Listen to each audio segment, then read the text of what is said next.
সালমানের রোষের শিকার মালাইকা। সবাইকে গল্পকথা ইউটিউব চ্যানেলে স্বাগতম। বলিউড ও ক্রিকেটের অজানা সব সত্য নিউজ আপডেট পেতে সাবস্ক্রাইব লেখার উপর ও বেল বাটনে প্রেস করুন। এবার বলিউডের সুলতানের রোষের শিকার হলেন তার খুব কাছের একজন, আর তিনি সালমান খানের ভাই আরবাজ খানের সাবেক স্ত্রী মালাইকা আরোরা। অবশ্য মালাইকার কি তাতে কিছু যায় আসে?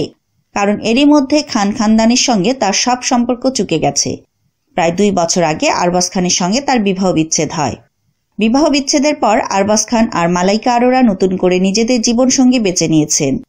আরবাজের জীবনে এসেছে ইতালির সুন্দরী জর্জিয়া অ্যান্ড্রিয়ানি।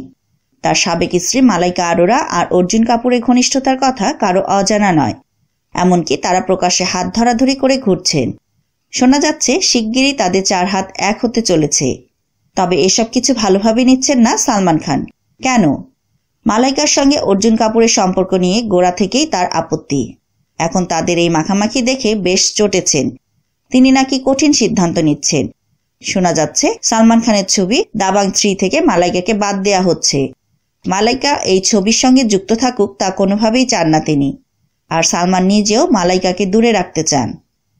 দাবাং আর দাবাং 2 ছবিতে ছিলেন মালাইকা আরোরা।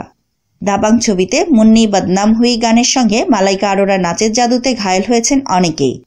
দাবাং 2 ছবির প্রযোজনার সঙ্গে যুক্ত ছিলেন তিনি। কিন্তু এবার সালমান খানের আপত্তির কারণে দাবাং 3 ছবির সঙ্গে কোনোভাবেই থাকছে না মালাইকা আরোরার নাম। শুধু মালাইকা আরোরা নয়, পাশাপাশি কাপুর পরিবারের উপর বেজায় চটে আছেন সালমান খান। অর্জুন কাপুরের বাবা বলিউডের বরেণ্য চলচ্চিত্র প্রযোজক বনি কাপুর তাকে 2টি ছবির প্রস্তাব দেন, কিন্তু এক মুহূর্ত সময় না নিয়ে সালমান খান তাকে না বলে দেন।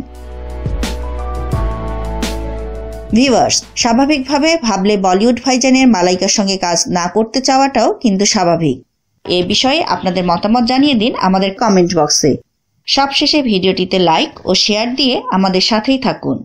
ধন্যবাদ।